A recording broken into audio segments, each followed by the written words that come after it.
Hello, it's me, Nicole Russin-McFarland, and I'm going to tell you why you should cast unknown actors and YouTube stars, whether you are a starter filmmaker or an established one.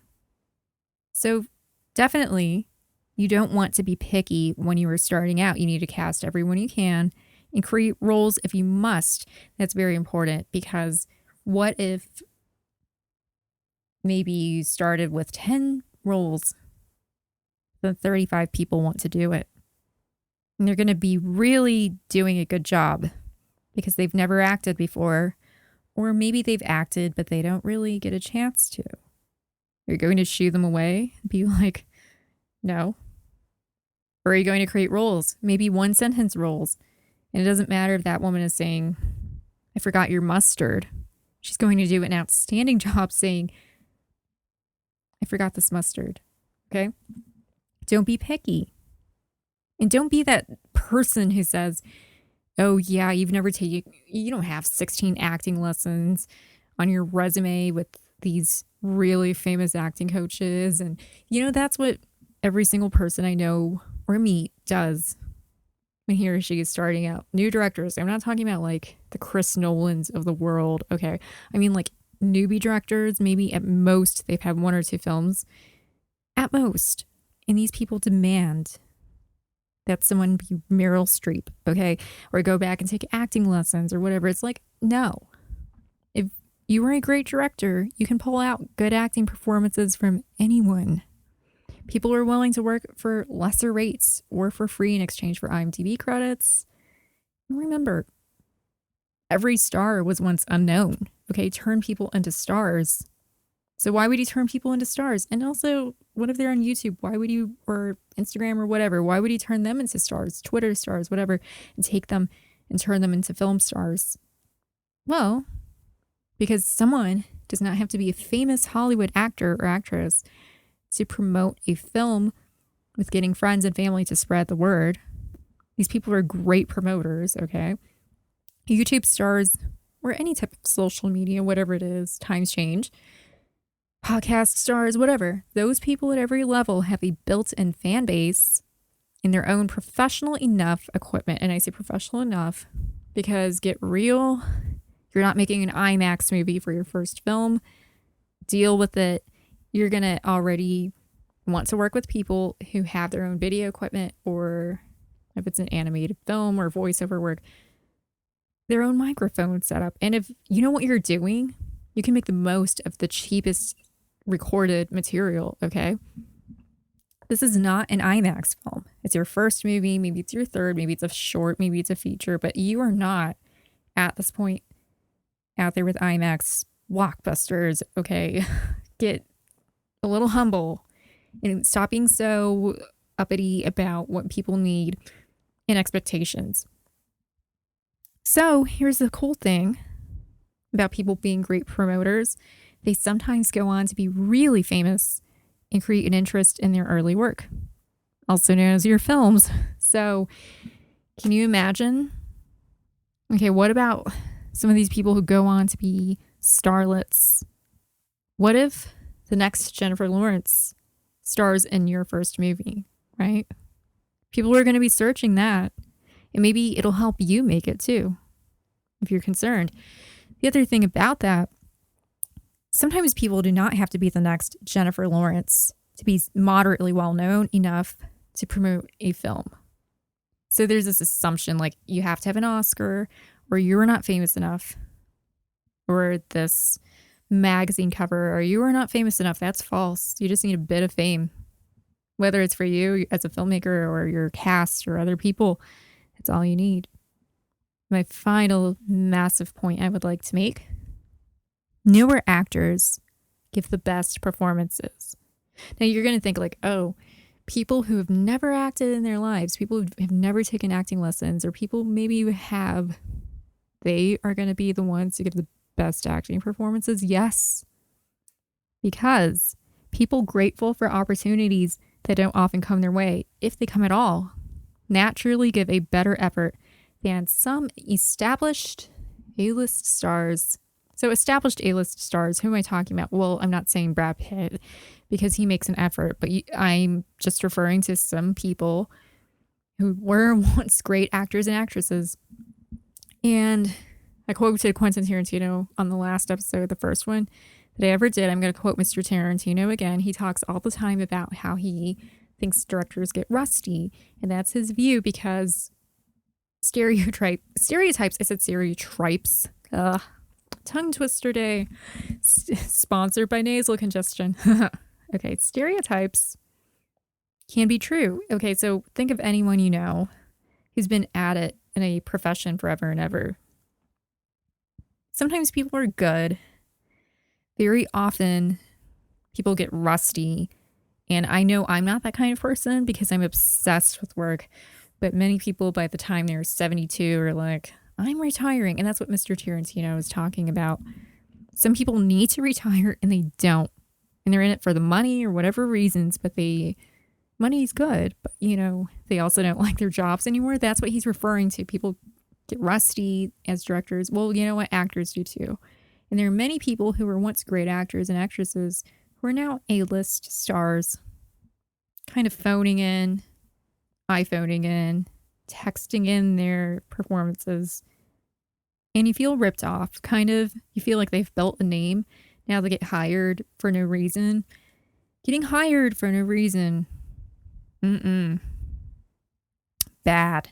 Because you need to remember where you came from. But guess what? New actors remember where they came from because they're right in the mud, in holes, waiting to be rescued with a rope. Like, hey, there's a director. Can he or she hire me? Yeah, hopefully.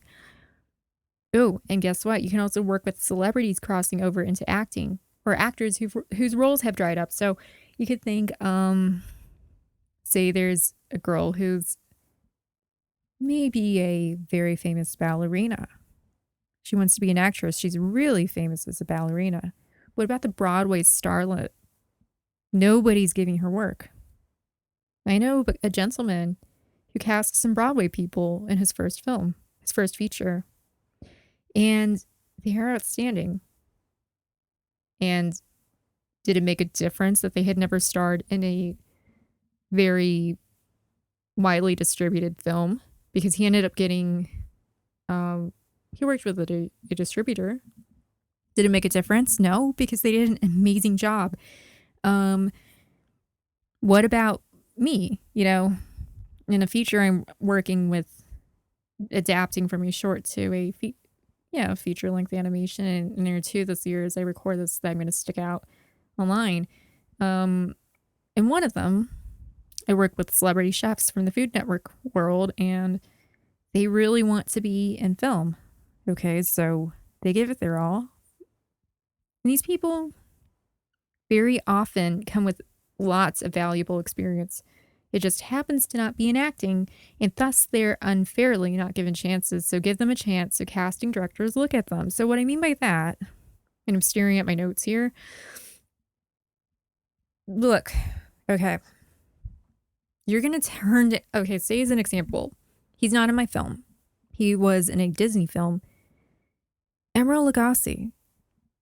Do you think he has no experience with public speaking or, if not public speaking, being on camera or going on the news or any of that? No. He's so experienced. He's experienced in leadership and being loud and being talkative and charming and charismatic and all that. And he's a super cool dude. You're going to turn him down for your film if you say that he wants to be in your film. He's like, I want to be a supporting actor in this, and it's a gritty film. You're going to turn him down just because you say that the Disney thing never happened. Would you say no? No, he's totally experienced. And in a way, what his experience is definitely in is acting. It's just a different form of it. It's public speaking, telling people bam and, whatever. But, he's definitely super experienced. Okay. What if there's a guy on YouTube who happens to review toys and you want someone who is charming enough for a role of a really retro, super funny anchorman? Oh, wait, that sounds like my movie, Martians Take Belfast. And that sounds a little bit like the guy I put in it to play Ned the anchor man who travels to Belfast to uncover aliens. And he's retro and he's very Ron Burgundy. Oh, yeah. And he did a really good job. Yeah, that sounds familiar. Yes, because I myself sought out Pixel Dan. And Pixel Dan is a gentleman who lives in Illinois. I'm from Illinois. You're automatically better if you are from Illinois. Pixel Dan reviews toys. He has a big following with millions of views on his YouTube channel. He did an outstanding job.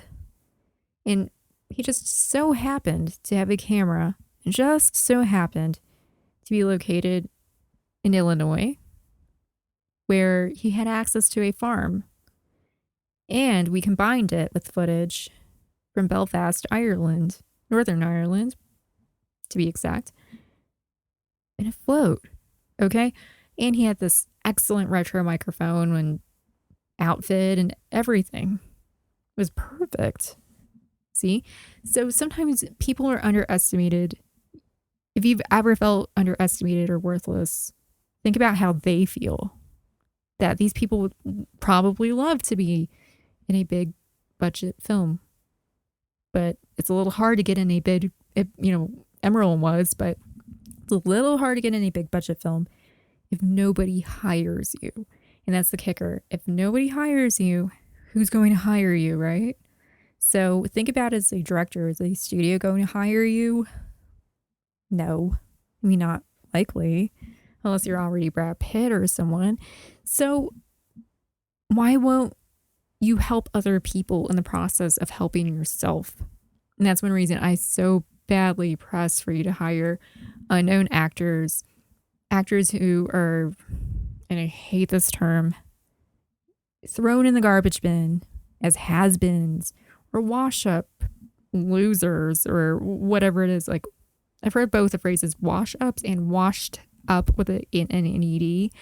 Either way, neither one is good. Hire those people. Hire YouTube stars, social media stars, bloggers, whatever. Hire them. Hire all these people who are not given chances, because you might be sitting on someone, not literally, hopefully, because, this isn't sumo wrestling, but you might be sitting on discovering the next person who is a Brad Pitt, a Jennifer Lawrence, Aishwarya Rai, or anyone. You don't know. Just give them a chance. Be kind, be generous, be good. And I think that the universe has a way of repaying you for helping people, because sometimes these people, in addition to promoting your films, can help you in the future because you gave a favor to them.